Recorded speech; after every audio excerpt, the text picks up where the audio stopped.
Hello दोस्तों, आप सभी का स्वागत है आपके अपने इस चैनल पर। तो आज हम इस कक्षा के अंदर नवंबर 2024 के अंतर्राष्ट्रीय और राष्ट्रीय लेवल के करंट क्वेश्चन है वो पढ़ेंगे।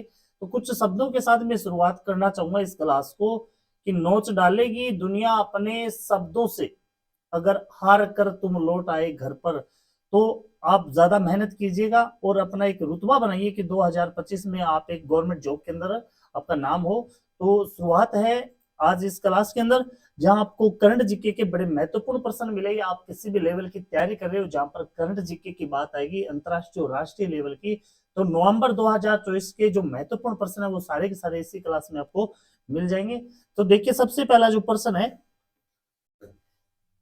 हाँ जी, फीडे संतरज विश्व चैंपियनशिप 2024 में गत विजेता कौन थी। यहाँ पर गत विजेता पूछी गई है। देखिए आप दोबारा, फीडे संतरज विश्व चैंपियनशिप 2024 में गत विजेता कौन थे। गत विजेता की बात करें तो डिंग लिरेन थे, डिंग लिरेन, ठीक है ना। और फाइनल जो इनका मुकाबला हुआ था वो हुआ था डोमा राजा गुकेश और लिंग लिरेन के बीच में। डिंग लिरेन के बीच में जो फाइनल मुकाबला हुआ था तो वहां पर किसकी जीत हुई थी, डी गुकेश की। तो ये वर्तमान विजेता है फीडे में। अगला देखिए, यूजीसी के त्वरित डिग्री कार्यक्रम का उद्देश्य क्या है। यूजीसी के त्वरित डिग्री यानी यूजीसी क्या है भाई, विश्वविद्यालय अनुदान आयोग, विश्वविद्यालय अनुदान आयोग। ये जो है इनका जो प्रमुख उद्देश्य पूछा गया है यहाँ पर, तो प्रमुख उद्देश्य देखिए कौन सा है। छात्रों को कम समय में डिग्री पूरी करने की अनुमति देना, छात्रों को कम समय में डिग्री पूरी करने की अनुमति देना, ये प्रमुख इनका उद्देश्य रहेगा। त्वरित डिग्री कार्यक्रम का ये प्रमुख उद्देश्य रहेगा कि बालक को कम समय में डिग्री पूरी करने की अनुमति। अगला देखिए, 30 नवंबर 2024 को कराईकल और महाबलीपुरम के बीच आने वाले चक्रवाती तूफान का नाम क्या रखा गया था। 30 नवंबर 2024 को एक तूफान आया था कराईकल और महाबलीपुरम के बीच में, तो उस तूफान को नाम दिया गया था, उस तूफान को नाम दिया गया था फेंगल। क्या नाम दिया गया था, फेंगल नाम दिया गया था। ये इसकी जो चाल बताई जाती है वो बताई जाती है कि 90 किलोमीटर प्रति घंटा की चाल से ये तूफान है वो आया था। अगला प्रश्न देखिए आप, एशियाई बैंक विकास यानी एडीबी के 11वें अध्यक्ष के रूप में किसको चुना गया है। एडीबी के जो 11वें अध्यक्ष चुने गए हैं वो चुने गए हैं मासुतो कांडा, मासुतो कांडा चुने गए हैं। ये फरवरी 2025 में अपना पदभार संभालेंगे एडीबी के अंदर, फरवरी 2025 में, ठीक है ना। अगला प्रश्न देखिए, 55वें भारतीय अंतर्राष्ट्रीय फिल्म महोत्सव 2024 में किस फिल्म ने गोल्डन पिकॉक पुरस्कार जीता था। गोल्डन पिकॉक पुरस्कार की बात करें तो ये जीता था 55वां जो अंतर्राष्ट्रीय फिल्म महोत्सव था। तो इसमें टॉक्सिक, टॉक्सिक इन्होंने ये फिल्म पुरस्कार जीता था। यहाँ पर टॉक्सिक रहेगा इसका उत्तर। अगला प्रश्न देखिए, एल्यूमिनियम उत्पादन में भारत का वैश्विक स्तर पर क्या स्थान है। एल्यूमिनियम उत्पादन में भारत का कौन सा वैश्विक स्थान रहा है भाई। एल्यूमिनियम में रहा है दूसरा स्थान, एल्यूमिनियम में दूसरा स्थान रहा है, भारत उत्पादक का दूसरा स्थान है यहाँ पर। अगला प्रश्न है, 43वें भारतीय अंतर्राष्ट्रीय व्यापार मेले 2024 का विषय क्या था। 43वां जो अंतर्राष्ट्रीय व्यापार मेला लगा था, कब लगा था भाई, इसका समापन हुआ था 27 नवंबर को। कब, 27 नवंबर को इसका स्थापन हुआ था, ये समापन हुआ था इसका। और इसका जो प्रमुख उद्देश्य रखा गया था, प्रमुख जो विषय रखा गया था वो था 2047 में विकसित भारत। इसकी जो थीम रखी गई थी और की गई थी 2047 में विकसित भारत रखी गई, ठीक है ना। अगला प्रश्न है, नवंबर 2024 में विधानसभा चुनाव के बाद झारखंड के मुख्यमंत्री के रूप में कौन शपथ लेगा। तो ये शपथ ले ली है, 2024 नवंबर में चुनाव हो चुके हैं। तो इनके जो मुख्यमंत्री बने हैं वो हेमंत सोरेन, हेमंत सोरेन। ये 28 नवंबर को चौथी बार, 28 नवंबर को चौथी बार है ये झारखंड के मुख्यमंत्री बने हैं भाई, ठीक है ना। अगला देखिए, network readiness index, network readiness index 2024 में भारत की रैंक क्या थी। भारत की रैंक 49, 49वां स्थान था भारत का इसमें। तो ये 27 नवंबर 2024 को घोषित किया गया था, ये स्थान 27 नवंबर 2024 को ये स्थान है वो घोषित किया गया था। अगला प्रश्न देखिए, 2028 में लॉन्च होने वाले इसरो के आगामी शुक्र मिशन का नाम क्या है। इसरो के द्वारा एक लॉन्च किया जाएगा 2028 में, तो आगामी जो शुक्र मिशन है उसका नाम रखा गया है शुक्रयान। क्या रखा गया, शुक्रयान रखा गया। तो ये भारत सरकार के द्वारा इसकी मंजूरी भी मिल गई है। 2028 में ये शुक्र परिक्रमा उपग्रह है एक, 2028 में लॉन्च होगा। चंद्रयान 4 को भारत और किस देश के बीच एक सहयोगी मिशन के रूप में योजनाबद्ध किया गया। 2000 चंद्रयान 4 को भारत और किस देश के बीच में एक सहयोगी मिशन के रूप में, तो जापान, किस देश के बीच में, भारत और जापान के बीच में, तो जिसका लक्ष्य है कि 2030 तक चंद्रमा के दक्षिणी ध्रुव पर स्टिक लैंडिंग कराना है। इसका उद्देश्य रखा गया 2030 तक है वो चंद्रमा पर वो सुरक्षित लैंडिंग करवाएंगे। अगला है अंडर 18 विश्व क्रिकेट संतर चैंपियनशिप 2024 में किसने स्वर्ण पदक जीता था?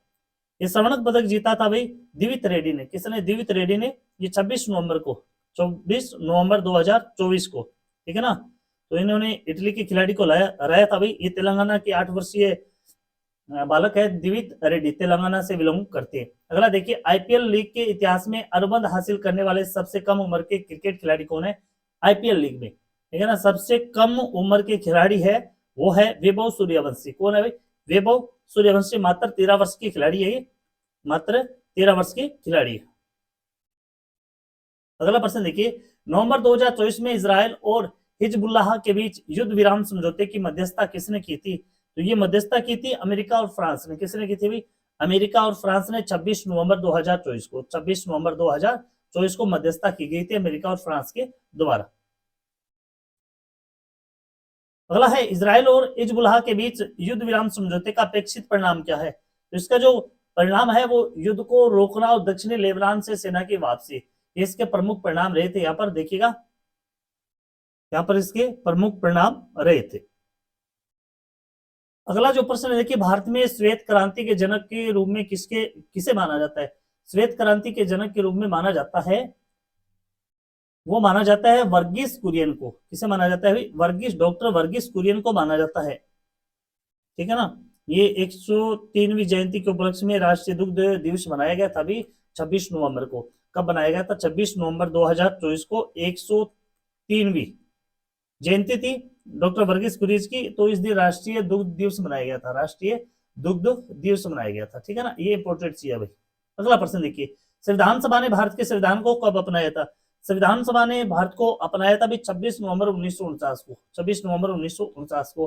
भारतीय संविधान की 75वीं वर्षगांठ का जश्न किस अभियान टैगलाइन के तहत मनाया जा रहा है? कौन से अभियान टैगलाइन के द्वारा बनाया जा रहा है? तो ये बनाया जा रहा है हमारा संविधान हमारा स्वाभिमान, हमारा संविधान हमारा स्वाभिमान, ये टैगलाइन रही। अगला है, 2025 की नीलामी के दौरान कौन सा खिलाड़ी आईपीएल इतिहास का सबसे महंगा खिलाड़ी बन गया? सबसे महंगा खिलाड़ी बने हैं वही ऋषभ पंत, जिनको 27 करोड़ में खरीदा गया था, 27 करोड़ में, ठीक है ना। लखनऊ सुपर जायंट्स ने इसे 27 करोड़ में खरीदा था ऋषभ पंत को, सबसे महंगे खिलाड़ी। नवंबर 2024 में वे हालिया चुनाव में उरुग्वे के अगले राष्ट्रपति के रूप में कौन विजयी हुआ था? उरुग्वे एक देश है, उनकी जो अगले राष्ट्रपति हुए थे वो है यामंडू ओरसी, यामंडू ओरसी। इनको करीबी मुकाबले के अंदर लगभग 49.8% वो मत मिले थे, ठीक है ना। अगला प्रश्न देखो, यूनप सीसी ट्रिपल सी के लिए यूनप ट्रिपल सी की पार्टियों के सम्मेलन का 29वां सत्र 11 नवंबर से 22 नवंबर 2024 तक कहां आयोजित किया जाएगा? तो ये किया जाएगा भाई बाकू के अंदर। कहां पर? बाकू, हाँ, अजरबैजान। ये क्या होता है? यूएनएफ ट्रिपल सी, ये होता है भाई जलवायु, ये संयुक्त जलवायु पर काम करेगा, संयुक्त राष्ट्र फ्रेमवर्क कन्वेंशन, ठीक है ना। तो इनका जो सम्मेलन हुआ था 29वां, ये काम हुआ था बाकू अजरबैजान के अंदर। अगला देखिए, 2024 में महाराष्ट्र विधानसभा चुनाव में किस राजनीतिक गठबंधन ने बहुमत हासिल किया था? 2024 में जो चुनाव हुए थे उसमें महायुति गठबंधन ने बहुमत हासिल किया था। महायुति गठबंधन में कौन कौन सी आती है भाई? भाजपा, एक तो भाजपा, दूसरी शिवसेना है, शिवसेना, और तीसरी है एनसीपी, ये तीनों है महायुति गठबंधन के अंदर। अगला है, 2024 के चुनाव में झारखंड में किस राजनीतिक गठबंधन ने सत्ता बरकरार रखी थी? तो सत्ता बरकरार रखी थी वो इंडिया ब्लॉक ने। किसने रखी थी? इंडिया ब्लॉक ने रखी थी, ठीक है ना। ये बड़ी इंपॉर्टेंट चीज है। 40वें Akhil Bharatiya governor gold cup अंतरराष्ट्रीय फुटबॉल टूर्नामेंट 2024 का चैंपियन कौन बना था? इनके चैंपियन बने थे north east United football club. ये बड़ी इंपॉर्टेंट चीज है भाई, इसको भी आप याद रखिएगा। अगला देखिए, नवंबर 2024 में इटली में एटीपी चैलेंजर टूर में पुरुष युगल टेनिस का खिताब किसने जीता था? तो ये टेनिस का खिताब जीता था भाई किसने? एन श्रीराम बालाजी और ऋत्विक बोलीपल्ली ने, एन श्रीराम बालाजी और ऋत्विक बोलीपल्ली ने। देखिए, संविधान दिवस किस तारीख को मनाया जाता है? संविधान दिवस ये मनाया जाता है अभी 26 नवंबर 2024 को, 26 नवंबर 2024 को मनाया गया था, ठीक है ना। तो ये मनाया कब जाता है, 26 नवंबर को नहीं मनाया गया था अब की बार। अगला देखिए, उस्ताद बिस्मिल्लाह खान युवा पुरस्कार से किन कला रूपों को मान्यता प्राप्त है। तो ये मान्यता जो प्राप्त है वो संगीत, नृत्य, नाटक और लोक और आदिवासी कला के रूप में इनको मान्यता प्राप्त है। किस शोध संस्थान ने नवंबर 2024 में मंकी पॉक्स वायरस का पता लगाने के लिए एक नया मार्ग पहचाना है। ऐसा कौन सा संस्थान है जिसने एक वायरस पहचाना है, मंकी पॉक्स। ये किसने पहचाना है भाई, ये पहचाना है भाई भारतीय जवाहरलाल नेहरू उन्नत वैज्ञानिक अनुसंधान केंद्र ने, ठीक है ना। अगला प्रश्न देखिए आप, पहली केले निर्यात ट्रेन शुरू करने के लिए किन संगठनों ने सहयोग किया था। केला निर्यात करने के लिए जो संगठन थे वो थे दक्षिणी मध्य रेलवे और कंटेनर कॉर्पोरेशन ऑफ इंडिया, ठीक है ना, बी रहेगा इसका उत्तर। खेलो इंडिया यूथ गेम्स 2025 किस राज्य में आयोजित किया जाएगा, ठीक है ना। तो ये खेल आप ऑनलाइन देख सकते हैं, खेलो इंडिया यूथ गेम्स 2025 के राज्य में आयोजित किया जाएगा। तो ये आयोजित किया जाएगा कहां पर भाई, बिहार के अंदर। कहां पर, बिहार के अंदर, अप्रैल के अंदर, अप्रैल माह 2025 के अंदर, अप्रैल माह 2025 में। अगला देखिए आप, 21 नवंबर 2024 को रूस द्वारा लॉन्च की गई अंतर महाद्वीपीय बैलिस्टिक मिसाइल द्वारा किस यूक्रेनी शहर को निशाना बनाया गया था। ये निशाना बनाया गया था भाई दनिप्रो को, कहा किसको, दनिप्रो को ये निशाना बनाया गया था, ठीक है ना। ये पहली बार हुआ कि जब संघर्ष में इस तरह की हथियार का इस्तेमाल किया गया, ठीक है ना, मिसाइल का सबसे पहले ये इस्तेमाल किया गया। अगला प्रश्न देखिए आप, 55वां भारतीय अंतर्राष्ट्रीय फिल्म महोत्सव 20 से 28 नवंबर 2024 तक कहां आयोजित किया जा रहा है। ये भी आप लाइव देख सकते हैं, 28 नवंबर 2024 तक कहां आयोजित किया जा रहा है भाई, ये आयोजित किया जा रहा है अपने गोवा के अंदर। कहां पर भाई, गोवा के अंदर, ठीक है ना। ये 20 नवंबर से इसका उद्घाटन होगा और गोवा के जो गोवा के पणजी में ये डॉक्टर श्यामा प्रसाद मुखर्जी स्टेडियम है। कौन सा, ये डॉक्टर श्यामा प्रसाद स्टेडियम मुखर्जी, ठीक है ना, ये स्टेडियम। अगला है, भारत ने नवंबर 2024 में महिला एशिया चैंपियनशिप ट्रॉफी जीतने के लिए किस टीम को हराया था। तो ये टीम को हराया गया था चीन की टीम को इन्होंने हराया था, फाइनल 1-0 से चीन को हराया था। अगला है, डोमिनिका द्वारा प्रधानमंत्री नरेंद्र मोदी को दिए गए पुरस्कार का नाम क्या है। प्रधानमंत्री नरेंद्र मोदी को ये 20 नवंबर को एक पुरस्कार दिया गया था डोमिनिका के द्वारा, तो ये है Dominica award of honour, Dominica award of honour, ये 20 नवंबर 2024 को दिया गया था। अगला देखिए आप, प्रसार भारती के नए लॉन्च किए गए ओटीटी प्लेटफॉर्म का नाम क्या है। इस ओटीटी प्लेटफॉर्म का नाम रखा गया वेब्स, क्या रखा गया, वेब्स नाम रखा गया। अगला प्रश्न देखिए आप, प्रतिरोधी संक्रमणों के लिए भारत में लॉन्च किए गए पहले स्वदेशी एंटीबायोटिक का नाम क्या रखा गया।